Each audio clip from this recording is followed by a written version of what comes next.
আসসালামু আলাইকুম। আশা করি দেশের বর্তমান পরিস্থিতিতে সবাই আল্লাহর রহমতে ভালো আছেন। আজকে আ নতুন আরেকটা প্রজেক্ট নিয়ে আপনার সাথে কথা বলবো। তো এই প্রজেক্টে কথা বলার আগে আ গত বছর তুরস্কতে যেই ভূমিকম্প হয়ে গিয়েছে, তো সেই ভূমিকম্পের পর একটা অ্যাসেসমেন্ট করা হয়েছে। কি কারণে ভূমিকম্প হয়েছে। তো সেই রিপোর্টটা আমরা দেখব। তারপর আমরা আম বরাবরের মতো ভিডিও নিয়ে কথা বলব। গত বছর ৬ তারিখ ২০২৩ সালে তুরস্কতে পরপর ২ টা ভূমিকম্প হয়ে গিয়েছিল। এটা হচ্ছে একটা রিপোর্ট যেখানে 7.8 এবং 7.5 রিক্টার স্কেলে এটার ডাটা কালেকশন করা হয়। এটা হচ্ছে লোকেশন। আমরা যদি ইঞ্জিনিয়ারিং ফ্যাক্ট গুলো দেখি, কি কারণে আসলে ভূমিকম্পের পর এতগুলো বিল্ডিং একসাথে ভেঙে পড়লো, সেটা যদি আমরা দেখি, এখানে বলা আছে very thin columns but rather thick slabs, অর্থাৎ হচ্ছে যে কলামগুলো ব্যবহার করা হয়েছে সেগুলা খুব চিকন ছিল, এবং কলামের তুলনায় যেই স্ল্যাবগুলা অর্থাৎ যেই ছাদগুলা ঢালাই করা হয়েছে সেগুলো অনেক মোটা ছিল। দ্বিতীয় নম্বর পয়েন্টে বলা হয়েছে ভেরি ইনএডুকেট স্টিল রেনফোর্সমেন্ট, অর্থাৎ যেই পরিমাণ কলামে যেই পরিমাণ কলাম এবং স্ল্যাবে যেই পরিমাণ রডগুলো ব্যবহার করা হয়েছে সেটা আহ, আহ, স- সংখ্যায় কম ছিল। ৩ নম্বরে বলা হয়েছে transverse reinforce bars of inadequate density and improperly tight. কলামে যে ধরনের কলামগুলো ছিল সেখানে যেই টাই অর্থাৎ যেই রিংগুলো বাঁধা ছিল সেগুলা প্রপার ওয়েতে বাঁধা ছিল না, এবং অনেক ক্ষেত্রে কলামে রিংই ব্যবহার করা হয় নাই। আরেকটা কারণ বলা হয়েছে নো বিমস, কোনো বিম ছিল না। আমরা আমাদের দেশে যে ফ্ল্যাট স্ল্যাব ডিজাইন করি, যে বিম ছাড়া, সেই ছাদগুলোতে কিন্তু স্ল্যাবের ভিতরে আমরা বিম দিয়ে দিই, কিন্তু তুরস্কতে যেটা হয়েছে সেখানে কোনো বিমই ছিল না, সরাসরি কলাম এবং স্ল্যাব। আরেকটা কারণ বলা হয়েছে nowhere to be seen shear walls even 10 storey building, 10 তলা বিল্ডিং এও শেয়ার ওয়াল অর্থাৎ বড় বড় যেই কলামগুলো থাকে যেগুলা আহ, লম্বায় প্রায় 40 থেকে 50 ইঞ্চির উপরে হয়, সেই শেয়ার ওয়াল গুলা কিন্তু 10 তলাতে ব্যবহার করা হয়নি। এই 5টা মেজর কারণের কারণ কিন্তু তুরস্কেতে এতগুলো বিল্ডিং কলাপস বা বিল্ডিং ভেঙে পড়ছে। আমরা ছবিগুলো যদি দেখি, এখানে দেখেন ভেরি থিন কলাম, আর স্ল্যাবগুলা দেখেন, স্ল্যাবগুলো অনেক মোটা কিন্তু কলামের সাইজ অনেক চিকন।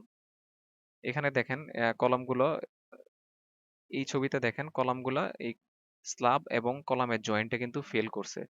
এই যে স্ল্যাব এবং কলামের জয়েন্টে ফেল করছে। নো বিম নো শেয়ার ওয়াল এবং পুয়ার জয়েন্ট। সাধারণত কলামের উপর যদি বিম না থাকে তো সেক্ষেত্রে সেটার বন্ডিংটা তেমন ভালো হয় না। স্ল্যাবের সাথে তার কলামের বন্ডিং ভালো হয় না, সে কারণে কিন্তু এই জয়েন্টে কিন্তু কলাম ভেঙে যায়, ফেল করে।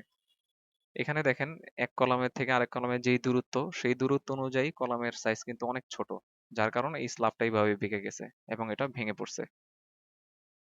এখানে এই কথাই বলা হয়েছে very thin columns no slab column joint. এখানেও একই ছবি, এখানে জয়েন্টে ফেল করছে।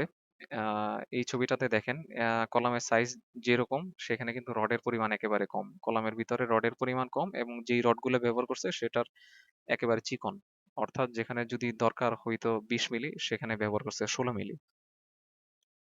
এই ছবিটাতে দেখেন, এই ছবিটাতে কলামের ভিতর যেই রিং থাকে, যেই টাই থাকে, সেই টাই না থাকার কারণে কিন্তু কলামগুলো বেঁকে গেছে, ফেল হয়ে গেছে।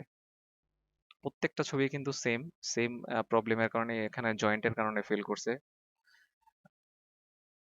এখানেও একই অবস্থা, জয়েন্টের কারণে ফেল হয়েছে। এই ছবিতে দেখেন কোনো টাই নাই, কোনো রিং নাই, যার কারণে কলমগুলো কিন্তু ভূমিকম্পের 7.8 ভূমিকম্পে একেবারে ফেল করে গেছে, কোনো টাই বা বার নাই।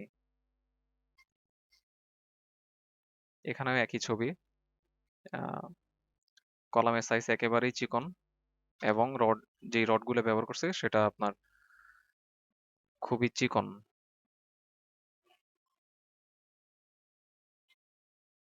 এই ছবিটা দেখেন, এই ছবিটা দেখেন কলামের রডগুলো কিন্তু স্ল্যাবের উপর দিয়ে উঠে গেছে।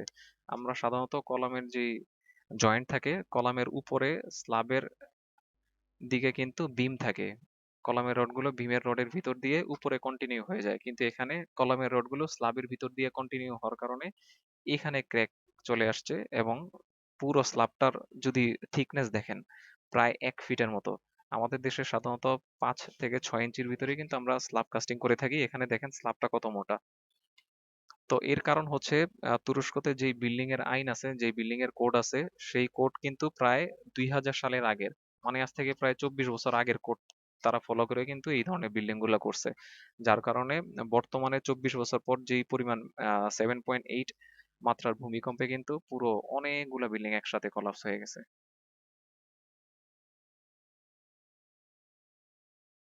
প্রতিটা ছবি প্রায় একই রকম।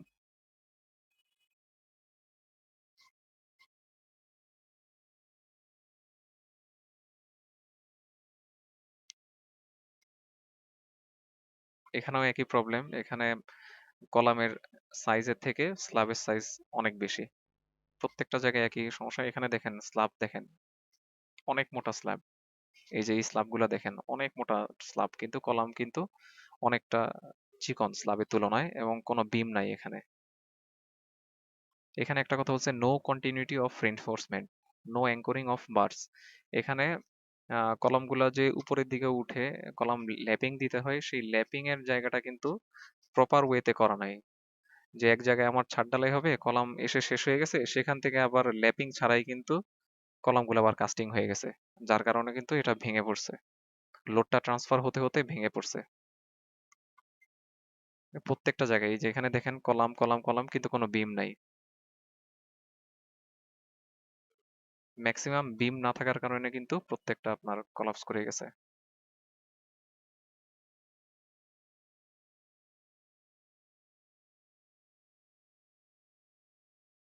এখানে একটা ছবি আছে দেখেন, আর্থকোয়াক 7.8 ম্যাগনিচিউড, রিক্টার স্কেলে 7.8 তুরস্কে যেটা হয়েছে, সেই ম্যাগনিচিউডে 1.5 সেকেন্ডের আহ, প্রায় অনেক সেকেন্ড পর্যন্ত, প্রায় 7-8 সেকেন্ড পর্যন্ত কিন্তু ভূমিকম্পটা স্থায়ী ছিল, কিন্তু 1.5 সেকেন্ডে সবচেয়ে বেশি সে বিপজ্জনক অবস্থায় পৌঁছে গিয়েছিল, যার কারণে কিন্তু এত বেশি বিল্ডিং ভেঙে পড়ছে, এবং বিল্ডিং গুলো প্রপার ওয়েতে ডিজাইন করা ছিল না।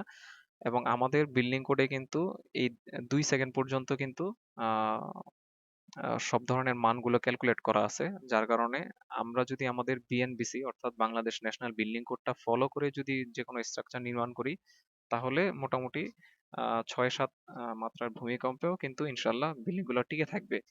এর বেশি হলে এটা ন্যাচারাল কলামিটি যদি বেশি হয়, সেখানে আসলে কারোই হাত থাকে না।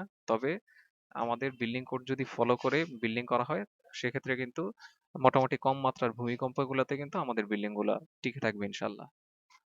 আজকে আমরা যে প্ল্যানটা নিয়ে কথা বলবো, এই প্ল্যানটা 6 কাঠা জমির উপর নির্মিত। 6 কাঠা জমির উপর 4টা ইউনিট করা হয়েছে। প্রতিটা ইউনিটে 900 থেকে 900 950-র ভিতরে, এবং 1000-এর কাছাকাছি আহ, একটা ইউনিটে ফ্লোর স্পেস 1000, প্রায় 1000 ইউনিটের কাছাকাছি পাওয়া গেছে। তো প্ল্যানটা যদি আমরা দেখি, প্রথমে আমরা গ্রাউন্ড ফ্লোর দেখবো। জমি সাইজটা যদি দেখি, এটা হচ্ছে রোড সাইড। রোড সাইড দিয়ে হচ্ছে 65 ফিট 6, এবং অন্য সাইড দিয়ে হচ্ছে 63 ফিট 4। এক পাশের লম্বাই হচ্ছে 71 ফিট 6, এবং অন্য পাশে হচ্ছে 66 ফিট। এটা ক্যালকুলেশন করলে 6 কাঠা পাওয়া যায়। তো এদিক দিয়ে প্রবেশ করবে, প্রবেশ করে এটা হচ্ছে গ্রাউন্ড ফ্লোরের এই অংশটা আমরা খালি রাখবো কার পার্কিং এর জন্য। এটা হচ্ছে আমাদের সিঁড়ি, এবং এটা হচ্ছে আমাদের লিফট, এবং পেছন দিয়ে 2টা ইউনিট। 2টা ইউনিট, প্রতিটা ইউনিটে হচ্ছে 3টা বেড, ড্রয়িং ডাইনিং, একটা মাস্টার বেড, এবং ওয়াশরুমের সংখ্যা হচ্ছে একটা মাস্টার বেডের সাথে একটা ওয়াশরুম, এবং আরেকটা হচ্ছে কমন ওয়াশরুম। এটা হচ্ছে আমাদের বি ইউনিট। এটা যদি আমরা ঢুকি, এটা হচ্ছে ড্রয়িং এবং ডাইনিং। বেড সংখ্যা হচ্ছে 3টা, একটা, দুইটা, 3টা। এটা হচ্ছে কিচেন, এটা হচ্ছে কমন ওয়াশরুম, এবং এই বেডটা হচ্ছে আমাদের মাস্টার বেড। এবং অপোজিটেও কিন্তু সেম ফেসিলিটি, 3টা বেড, ড্রয়িং ডাইনিং। তো দোতলায় যদি আমরা গিয়ে একটু প্ল্যানটা দেখি, দোতলায় গিয়ে আমরা প্ল্যানটা নিয়ে একটু বিস্তারিত কথা বলবো। এটা হচ্ছে আমাদের রোড সাইড, এটা দোতলা দিয়ে আমরা উঠি। সিঁড়ির পাশে হচ্ছে 7 ফিট 7, আর লম্বায় হচ্ছে ধাপ পর্যন্ত তো 13 ফিট 7। এটা হচ্ছে লবি, লবিটা হচ্ছে লম্বায় 9.5 ফিট, এবং এটা হচ্ছে লিফট। এটা লিফটের মেশিন গড় ছাড়া, অর্থাৎ ঢালাইয়ের মাপ হচ্ছে 7 ফিট বাই 7.5 ফিট। 4টা ইউনিট। আমরা যদি ডি ইউনিটটা দিয়ে শুরু করি, যেটা রোড সাইড দিয়ে, এই দিক দিয়ে আমরা প্রবেশ করব। এটা হচ্ছে ড্রয়িং এবং ডাইনিং। ড্রয়িং এবং ডাইনিং লম্বায় হচ্ছে 18 ফিট, পাশে হচ্ছে 13.5 ফিট। 3টা বেড। এই বেডটা আমরা দেখি, এই বেডটা হচ্ছে 11 বাই 11। রাস্তার পাশে যেই 2টা বেড, এই বেডটা হচ্ছে মাস্টার বেড, 11 ফিট 3 এবং 12 ফিট 8 হচ্ছে এটা সাইজ। এটার সাথে অ্যাটাচ বারান্দা এবং ওয়াশরুম। এবং এই বেডটা হচ্ছে 11 ফিট 3 বাই 13 ফিট, এটার সাথে অ্যাটাচ বারান্দা আছে এবং এই 2 বেডের মাঝখানে কিন্তু আমাদের কিচেনটা দেয়া। আর এটা হচ্ছে আমাদের কমন ওয়াশরুম লম্বায় 7 ফিট, পাশে 4 ফিট। প্রায় প্রতিটা ইউনিটই কিন্তু সেম ফেসিলিটি। ঢোকার পরে ড্রয়িং ডাইনিং, 3টা বেড থাকবে, 1টা 2টা 3টা, কিচেনটাই মাঝখানে। এটা হচ্ছে কমন ওয়াশরুম আর এটা হচ্ছে মাস্টার বেড। আর অপোজিটেও কিন্তু সেম ফেসিলিটি, ঢোকার পরে ড্রয়িং ডাইনিং এবং 3টা বেড থাকবে। এই হচ্ছে আমাদের মোটামুটি ওভারঅল ফ্লোর প্ল্যানের অ্যারেঞ্জমেন্ট। তো আমাদের যে বিল্ডিং কোড দেয়া আছে বাংলাদেশের, তো সেই কোডে কিন্তু 6 তলার উপরে যেই বিল্ডিং গুলো করা হয় সেগুলোকে হাই রাইজ ধরা হয়। তো সেক্ষেত্রে 6 তলার উপরে আপনারা যারাই বাড়ি করতে চাচ্ছেন, তারা স্ট্রাকচার গত দিক দিয়ে যাতে আপনার বাড়িটা মজবুত হয় সেজন্য আপনারা যেকোনো একটা ইঞ্জিনিয়ারিং প্রতিষ্ঠান দিয়ে কিন্তু আপনাদের বাড়িটা করিয়ে নিতে পারেন। তাহলে হবে কি, ভূমিকম্প সহনীয় একটা বাড়ি তৈরি করা যাবে ইনশাল্লাহ। তো এই ব্যাপারগুলোতে সতর্ক থাকবেন, কারণ যেকোনো একটা বাড়ির কস্ট যদি ধরেন তাহলে অনেক টাকা খরচ হয়। তো ড্রয়িং ডিজাইনটা যদি করান, এটা বাড়ি করার তুলনায় কিন্তু ড্রয়িং ডিজাইনের যেই আহ, খরচটা আসে সেটা নিতান্তই কম। তো সুতরাং আমাদের সাজেশন থাকে যে আপনার স্থাপনাটা আপনারা যখন করবেন, ভালো একটা প্রতিষ্ঠান দিয়ে আপনারা আপনাদের বাড়ির কাজটা করিয়ে নেবেন। আজকের ভিডিওটা এখানেই শেষ করছি। চ্যানেলে সাবস্ক্রাইব করে সাথে থাকবেন। ভবিষ্যতে আরো ভালো ভালো ভিডিও আসবে ইনশাল্লাহ।